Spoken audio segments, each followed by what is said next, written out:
ओम शांति। 6 अप्रैल 2022 के ईश्वरीय महावाक्य। पहले सुनते हैं मुरली के मुख्य पॉइंट्स। बाबा ने कहा, तुम ब्राह्मणियों की बड़ी विशाल बुद्धि होनी चाहिए। छोटी छोटी बच्चियों को ज्ञान में ऐसा होशियार बनना है जो प्रदर्शनी में अच्छी रीति समझाकर बाप का शो कर सके। बाप तुम्हें बड़ी गुह्य बातें सुनाते हैं। यह बातें औरों को ऐसी युक्ति से समझानी है जो समझ भी जाए और भावना भी ना टूटे। अगर सीधा समझाएंगे तो वह बिगड़ पड़ेंगे। पहले पहले यह निश्चय पक्का कराओ कि गीता का भगवान निराकार परम पिता परमात्मा शिव है, श्री कृष्ण नहीं। अभी सूर्यवंशी और चंद्रवंशी दोनों राज्य स्थापन हो रहे हैं। यह ज्ञान सबको मिलेगा, लेकिन जो प्रजा बनने लायक होगा वह उतना ही समझेगा। फिर बाबा ने कहा, बाप समान तुम्हें भी सर्विस का बहुत शौक होना चाहिए। बाप की याद में रहेंगे तो माया का कोई विघ्न नहीं आएगा, तुम महावीर कहलाएंगे। विनाश सामने खड़ा है। अब जास्ती धन इकट्ठा करने का लोभ नहीं करना चाहिए। जो सर्विस करेंगे वही उच्च पद पाएंगे। कितना भी हाहाकार मच जाए तुम्हें घबराना नहीं है। बाप भी निर्भय है ना, तुम्हें भी मजबूत बनना है।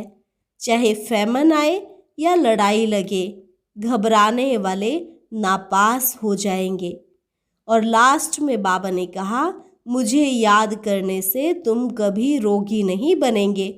फिर तुमको कभी कोई दवा आदि भी नहीं करनी पड़ेगी। यह तो श्रीमत है, ना कि कोई गुरु का मंत्र आदि है। और अब सुनते हैं महावाक्यों को विस्तार से। मुरली का सार। मीठे बच्चे, ज्ञान की गुह्य बातों को सिद्ध करने के लिए विशाल बुद्धि बन बहुत युक्ति से समझाना है। कहा जाता है, सांप भी मरे और लाठी भी ना टूटे। प्रश्न, हाहाकार के समय पास होने के लिए कौन सा मुख्य गुण जरूर चाहिए? उत्तर, धैर्यता का। लड़ाई के समय ही तुम्हारी प्रत्यक्षता होगी। जो मजबूत होंगे वही पास हो सकेंगे। घबराने वाले नापास हो जाते हैं। अंत में तुम बच्चों का प्रभाव निकलेगा। तब कहेंगे, अहो प्रभु तेरी लीला। सब जानेंगे गुप्त वेश में प्रभु आया है। दूसरा प्रश्न, सबसे बड़ा सौभाग्य कौन सा है? उत्तर, स्वर्ग में आना भी सबसे बड़ा सौभाग्य है। स्वर्ग के सुख तुम बच्चे ही देखते हो। वहां आदि मध्य अंत दुख नहीं होता। यह बातें मनुष्यों की बुद्धि में मुश्किल ही बैठती है। गीत, नई उम्र की कलियां तुम पे बड़ी जिम्मेवारी। ओम शांति। भगवानुवाच। आगे श्री कृष्ण भगवानुवाच कहते थे, अब तुम बच्चों को निश्चय हुआ है श्री कृष्ण भगवानुवाच नहीं है। श्री कृष्ण तो त्रिकालदर्शी अर्थात स्वदर्शन चक्रधारी नहीं है। अब यह अगर भक्त लोग सुने तो बिगड़ेंगे, कहेंगे तुम इन्हों की श्रद्धा क्यों कम करते हो, जबकि इनका निश्चय कृष्ण में है कि वह स्वदर्शन चक्रधारी है। स्वदर्शन चक्र हमेशा विष्णु को या कृष्ण को ही देते हैं। दुनिया को तो यह मालूम ही नहीं कि श्री कृष्ण और विष्णु का क्या संबंध है। ना जानने के कारण सिर्फ विष्णु को व कृष्ण को स्वदर्शन चक्रधारी कह देते हैं। स्वदर्शन चक्र के अर्थ का किसको भी पता नहीं है। सिर्फ चक्र दे दिया है मारने के लिए। उसे एक हिंसक हथियार बना दिया है। वास्तव में उनके पास ना हिंसक चक्र है ना अहिंसक। ज्ञान भी राधे कृष्ण या विष्णु के पास नहीं है। कौन सा ज्ञान? यह सृष्टि चक्र के फिरने का ज्ञान। वह सिर्फ तुम्हारे में है। अब यह तो बड़ी गुह्य बातें हैं। यह सब बातें युक्ति से कैसे समझाई जाए जो समझ भी जाए, प्रीत भी कायम रहे। सीधा समझाने से बिगड़ेंगे, कहेंगे कि आप देवताओं की निंदा करते हैं क्योंकि वह सब है एक समान, सिवाय तुम ब्राह्मणों के। तुम कितनी छोटी छोटी बच्चियां हो। बाबा तो कहते हैं छोटी छोटी बच्चियों को ऐसा होशियार करना चाहिए जो प्रदर्शनी में समझाने के लायक बने। जिसमें ज्ञान है वह आप ही ऑफर करते हैं, हम प्रदर्शनी समझा सकते हैं। ब्राह्मणियों की बड़ी विशाल बुद्धि चाहिए। प्रदर्शनी में समझाने के लिए सर्विसेबल को भेजना चाहिए, सिर्फ देखने का शौक नहीं। पहले पहले तो यह निश्चय चाहिए कि गीता का भगवान निराकार परमपिता परमात्मा शिव है। श्री कृष्ण को भगवान नहीं कहा जाता है, इसलिए गीता भी रोंग है। यह बिल्कुल नई बात हो गई दुनिया में। दुनिया में सब कहते हैं कृष्ण ने गीता गाई। यहाँ समझाया जाता है कृष्ण गीता गा न सके। जो मोर मुकुटधारी है, डबल सिरताज व सिंगल ताज, सूर्यवंशी, चंद्रवंशी व वैश्य शूद्रवंशी, कोई भी गीता की नॉलेज को नहीं जानते। वह नॉलेज भगवान ने ही सुनाए भारत को स्वर्ग बनाया था। तो दुनिया में सच्चा गीता का ज्ञान आए कहाँ से? यह सब भक्ति की लाइन में आ जाते हैं। वेद शास्त्र आदि पढ़ते पढ़ते नतीजा क्या हुआ? गिरते ही आए हैं, कलाएं कमती होती गई हैं। भले कितनी भी घोर तपस्या करें, सिर काट कर रखें, कुछ भी फायदा हो न सके। हर एक मनुष्य मात्र को तमो प्रधान जरूर बनना है। उसमें भी खास भारतवासी देवी देवता धर्म वाले ही सबसे नीचे गिरे हुए हैं। पहले सबसे सतो प्रधान थे, अब तमो प्रधान बन गए हैं। जो बिल्कुल उच्च पैराडाइज के मालिक थे, वह अब नर्क के मालिक बन गए हैं। तुम बच्चों की बुद्धि में यह रहना चाहिए कि यह शरीर पुरानी जूती है जिससे हम पढ़ रहे हैं। देवी देवता धर्म वालों की सबसे जास्ती पुरानी जूती है। भारत शिवालय था, देवताओं का राज्य था, हीरे जवाहरों के महल थे। अब तो वेश्यालय में असुर विकारियों का राज्य है। ड्रामानुसार फिर इनको वेश्यालय से शिवालय बनना ही है। बाप समझाते हैं सबसे जास्ती भारतवासी ही गिरे हैं। आधा कल्प तुम ही विषय विकारी थे। अजामिल जैसी पाप आत्मा भी भारत में ही थे। सबसे बड़ा पाप है विकार में जाना। देवताएं जो संपूर्ण निर्विकारी थे, वह अब विकारी बने हैं, गोरे से सांवरे बने हैं, सबसे उच्च ही सबसे नीच बने हैं। बाप कहते हैं जब संपूर्ण तमो प्रधान बन जाते हैं, तब उन्हों को मैं आकर संपूर्ण सतो प्रधान बनाता हूँ। अभी तो कोई को संपूर्ण निर्विकारी कह ना सके। बहुत फर्क है। भले करके यह जन्म कुछ अच्छा है, आगे का जन्म तो अजामिल जैसा होना चाहिए। बाप कहते हैं मैं पतित दुनिया और पतित शरीर में ही प्रवेश करता हूँ। जो पूरे 84 जन्म भोग तमो प्रधान बने हैं। भले इस समय अच्छे घर में जन्म है, क्योंकि फिर भी बाबा का रथ बनना है। ड्रामा भी कायदे सिर बना हुआ है, इसलिए साधारण रथ को पकड़ा है। यह भी समझने की बातें हैं। तुम बच्चों को सर्विस का बहुत शौक होना चाहिए। बाबा को देखो कितना शौक है। बाप तो पतित पावन है, सर्व का अविनाशी सर्जन है। तुमको कैसे अच्छी दवाई देते हैं। कहते हैं मुझे याद करने से तुम कब रोगी नहीं बनेंगे। तुमको कोई दवा दरमल नहीं करनी पड़ेगी। यह श्रीमत है, ना कि कोई गुरु का मंत्र आदि। बाप कहते हैं, मुझे याद करने से तुम्हारे विकर्म विनाश होंगे, फिर माया का विघ्न नहीं आएगा, तुम महावीर कहलाएंगे।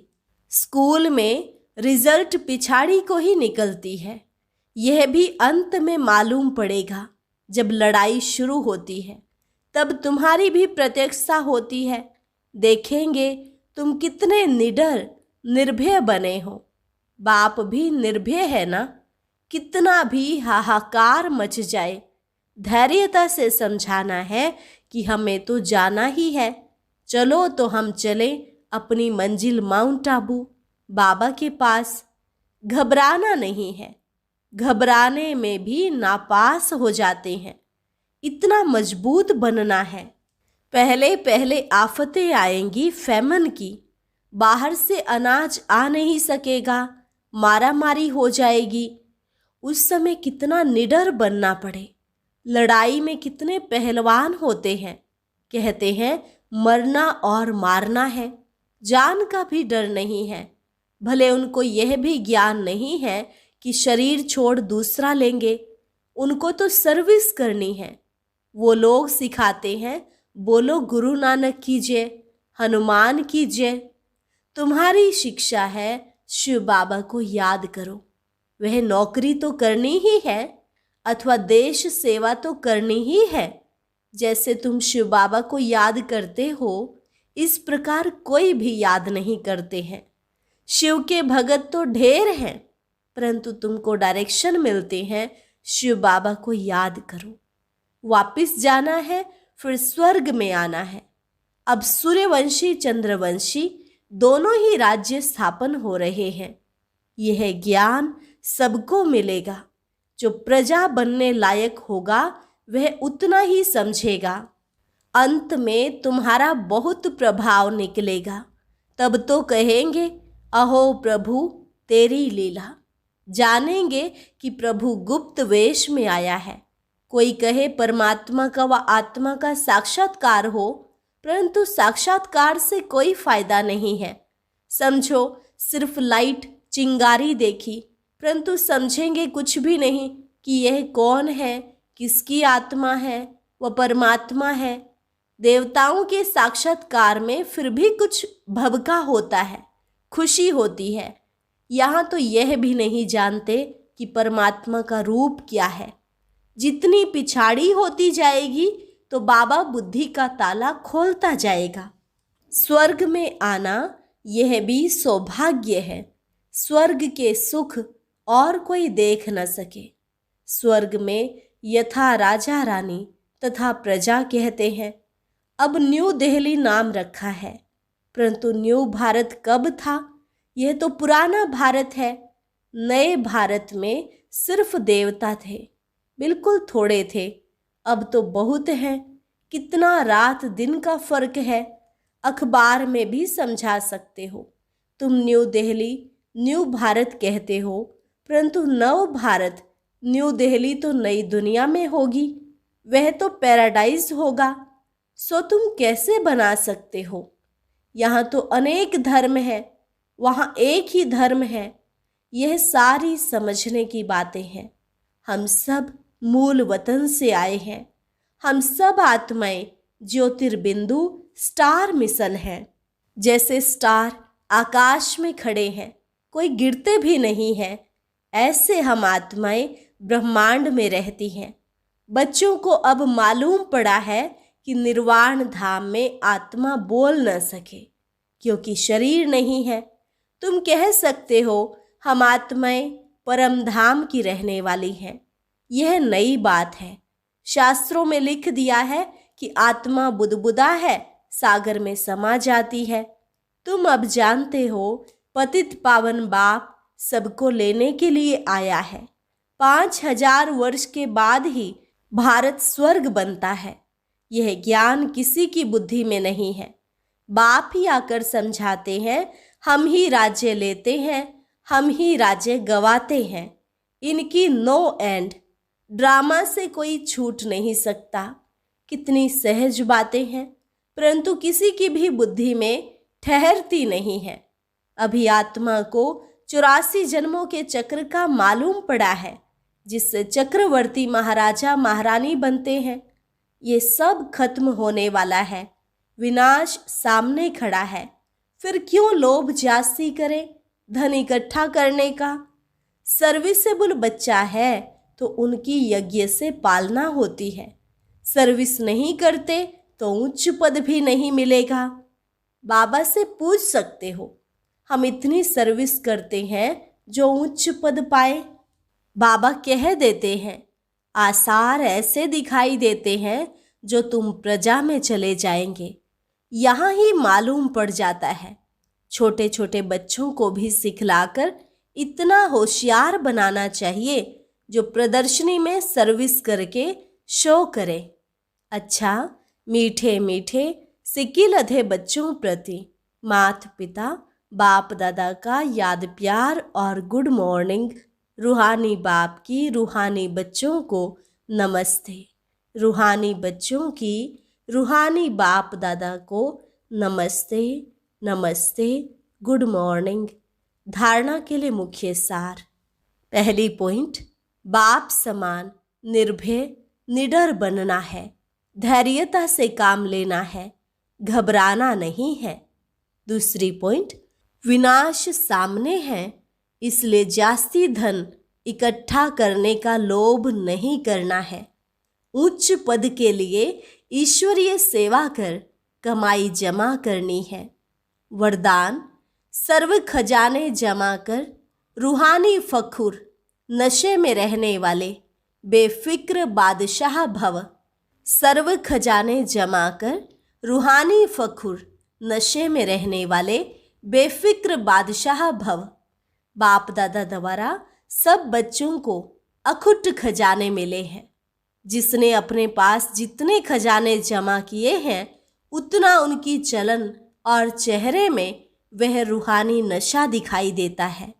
जमा करने का रूहानी फखुर अनुभव होता है। जिसे जितना रूहानी फखुर रहता उतना उनके हर कर्म में वह बेफिक्र बादशाह की झलक दिखाई देती है, क्योंकि जहाँ फखुर है वहाँ फिक्र नहीं रह सकता।